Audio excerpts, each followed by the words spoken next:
Beneath the ripples, the mist clung to the surface of Loch Ness like an ethereal veil, shrouding the water in mystery.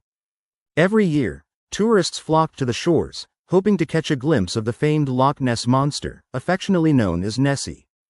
Among them was a group of teenagers from Edinburgh, eager for an adventure that would take them far away from the routine of school and responsibility. As they unloaded their bags and set up camp by the water's edge, the sun dipped behind the hills, casting elongated shadows across the landscape. The air was sharp with anticipation, and the friends, Ella, Sam, Liam, and Zoe, were buzzing with excitement as they prepared for a night of ghost stories and laughter by the crackling campfire. "Let's see who's brave enough to go for a swim," Zoe suggested with a mischievous grin, her eyes glinting in the firelight. "Are you crazy?" Liam laughed. "It's freezing. Besides, the water's probably full of things we don't want to see." "Like Nessie." Sam rolled his eyes, but a smile tugged at his lips. "I think Nessie has more important things to do than chase down some high school kids." As the night deepened, they decided to take a boat out onto the loch, just to feel the pulse of the dark water beneath them. With only the stars to guide them, they set off, paddles gliding silently against the surface.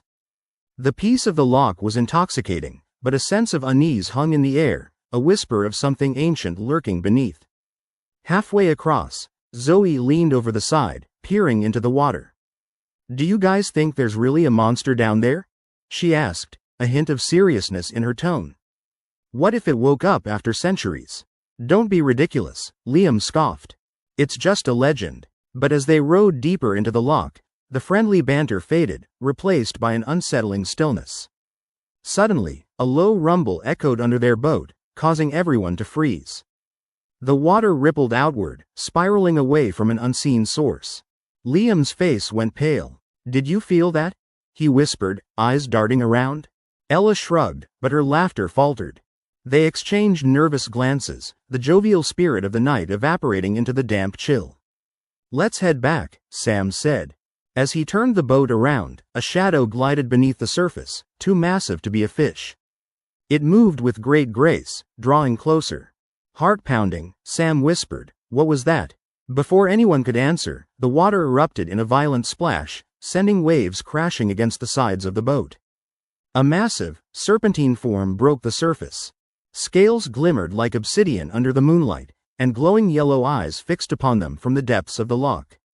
"Row, row," Zoe screamed, panic seeping into her voice.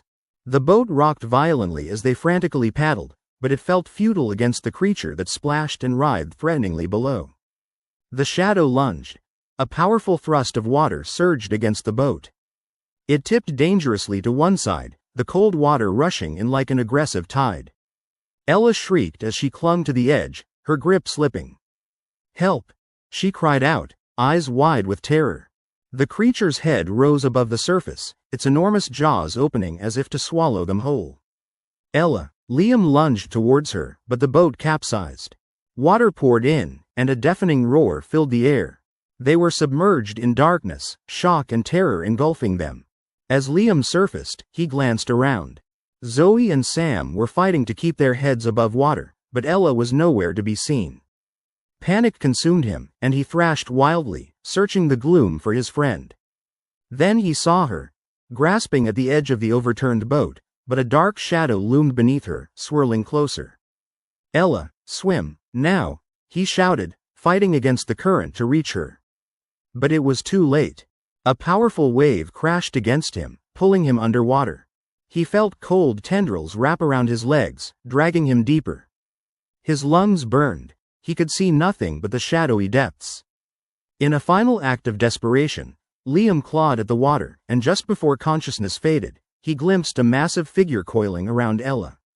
The last thing he heard was her terrified scream, swallowed by the loch, fading into legends of the unknown. The next morning, authorities scoured the area but found nothing but the capsized boat and scattered belongings. The teens were declared missing, mere whispers of their story carried on the wind, lost like fragments of a forgotten nightmare. As the years rolled on, tourists still gathered at Loch Ness, eyes scanning the water for that elusive creature. In the depths, however, there lay a haunting truth, a secret of dark tales and echoes of laughter, forever replaced by the soft ripples of the loch, concealing the horrors that lurked just beneath its shimmering facade.